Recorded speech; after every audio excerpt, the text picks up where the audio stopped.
Se você for invejoso, você não terá mobilidade, você não conseguirá chegar onde você precisa chegar. Se você for invejoso, você não terá proteção para os seus sentimentos. Se você for invejoso, você não produzirá vida. Hoje a gente está aqui com o pastor dessa casa, pastor Marcos Vieira, e autor do livro Inveja, o Veneno da Alma. Pastor, eu estou aqui para perguntar ao senhor um tema que é muito silencioso, mas é extremamente importante. E eu quero perguntar para o senhor o que de fato é inveja e como é que esse sentimento surge em nossos corações. Débora, primeiro eu quero agradecer, você ter essa disposição da gente ter esse bate-papo aqui. Isso é muito importante, que traz muita informação, não é? E transformação também. Mais do que informar, nós precisamos transformar.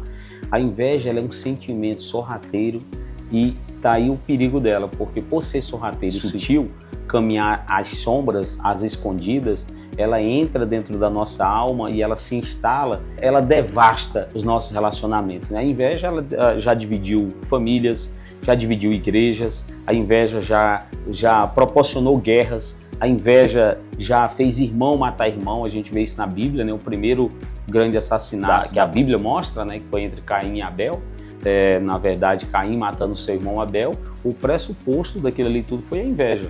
Quando ele percebeu que Deus não havia aceitado a sua oferta, ele não conseguiu lidar com essa questão, não dominou o seu próprio pecado, né? E Deus havia dito para ele, inclusive, o seguinte: domina, o pecado jaz à tua porta, mas cabe a você dominá-lo. Até hoje cabe a cada um de nós, como seres humanos, dominar os nossos impulsos, né? Mas ele não conseguiu lidar com isso. E a inveja, ela é perigosa e sorrateira por conta disso, né? Porque se você não a dominá-la, é como se fosse um bicho bravio ali amarrado dentro da sua alma. Você não aprender a lidar com esses sentimentos, você não aprender a lidar com essas questões, ela acaba lhe sufocando e matando. Algo que começa bem silencioso é muito perigoso, né? Porque a gente não tem essa visão de matar ali de primeira. E pastor, porque a Bíblia, ela trata a inveja de uma forma tão forte que lá ele chama de podridão dos ossos. Aliás, é Provérbios, o sábio Salomão que escreve isso, né? Em Provérbios 14, vai dizer que ela apodrece os ossos. Por que ela diz isso? Porque, dado o que nós falamos, vamos dizer assim, é um mal, é um sentimento, né, que se não for tratado, gera uma doença que, exatamente isso, apodrece os ossos. O que os ossos representam para nós? Os ossos, em primeiro lugar, é sustentação. O corpo só consegue ficar de pé porque ele tem os ossos, né? É o nosso sistema esquelético que nos dá sustentação. Mas o osso também protege os órgãos vitais do nosso corpo e os ossos também produzem sangue. Sabia disso? Os ossos produzem sangue. Há ossos no nosso corpo que produzem sangue. É o que faz alimentar ali todo o sistema celular, não é? Então, quando a Bíblia diz que ela apodrece os ossos, ela está dizendo, olha, se não for tratado, se não for lidado com seriedade, a inveja, ela tem a possibilidade, tem o poder de tirar de você a mobilidade, passa a ser uma pessoa depressiva, vai viver escanteio, né, vamos dizer assim, passa a ser uma pessoa onde as suas emoções são expostas, não serão protegidas. Por isso que a gente vê tanta gente aí em estado depressivo, né, de ansiedade. Um dos pontos tem que ver com a inveja. E também não produz o sangue, que é o que? O sangue é vida. Então uma pessoa invejosa, ela nem produz vida e ela não tem vida em si mesmo, sabe? Então por isso que a Bíblia trata assim com muita veemência, o que ela está dizendo para nós mais ou menos assim: se você for invejoso, você não terá mobilidade, você não conseguirá chegar onde você precisa chegar. Se você for invejoso, você não terá proteção para os seus sentimentos. Se você for invejoso, você não produzirá vida. Muito legal, tem uma parte no livro do Senhor que o Senhor até comenta, né? Que a inveja, ela traz morte, mas o amor, ele traz a vida. Isso aí. Muito legal. Pastor, existe uma diferença entre a inveja e a admiração? Eu vou até acrescentar o seguinte, entre a inveja e a imitação, né? Que parece que são para caminho de mãos dadas, né? A inveja é exatamente o plágio, é você querer ser igual e por toda força você vai se adoecer e você quer ser igual àquele outro, você vai querer ter o que ele tem, você vai querer fazer o que ele faz, você vai querer falar do jeito que... Enfim, isso é um problema. Agora, a imitação é bíblica. Então eu costumo dizer, se a inveja é pecado, a imitação é bíblica. Se a inveja é do diabo, a imitação é de Deus. Que a própria palavra de Deus nos ensina o que é imitar a fé dos mais antigos na fé. né? O apóstolo Paulo chega a dizer: sede meus imitadores como eu sou de Cristo. Você imitar alguém não é plagiar alguém, é você querer ser semelhante àquele alguém. Você sabe que nunca será igual, mas você pode ser semelhante a esse alguém, como nós precisamos imitar Cristo, nós precisamos imitar a fé dos apóstolos, precisamos imitar a fé daqueles que vieram antes de nós. E não só a fé, mas a conduta, a expressão de vida, a forma de lidar com família, essas coisas boas nas pessoas a gente precisa imitar. Aliás, até no erro delas, a gente também precisa imitar para não querer copiar. Como que eles venceram nos erros deles e a gente não praticar os mesmos que eles cometeram. Verdade.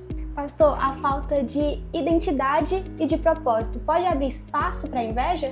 Com certeza.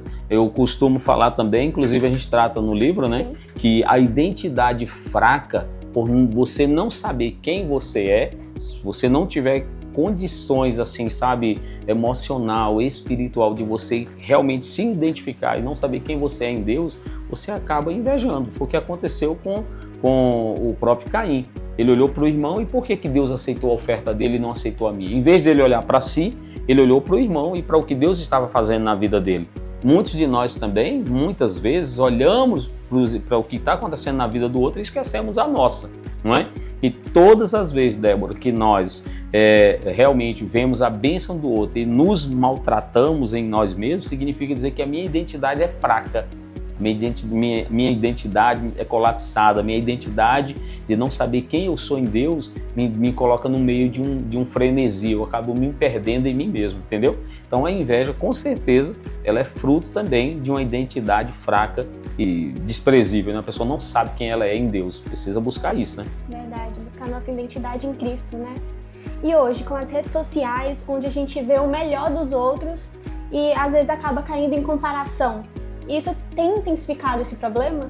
Muito boa pergunta, né? Na verdade, você falou bem, a gente vê não é nem o melhor dos outros, a gente vê o suposto melhor dos outros. Porque as redes sociais, a internet, na verdade, é uma grande vitrine social e virtual.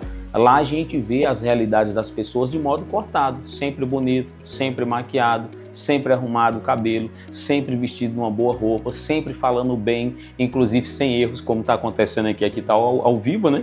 Então a gente tropeça nas palavras, engole algumas letras, isso aqui está ao vivo e é o que a gente precisa ser.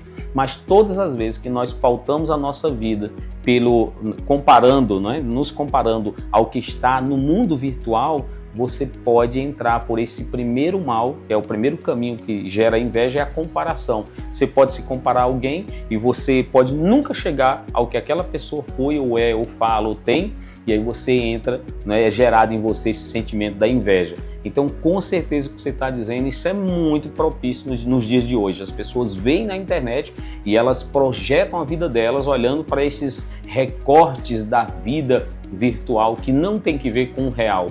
Muitas e muitas vezes o real daquelas pessoas é uma outra coisa, são outras coisas completamente diferentes do que aquilo que eles estão dizendo, estão falando, não é? Estão vociferando na internet, né?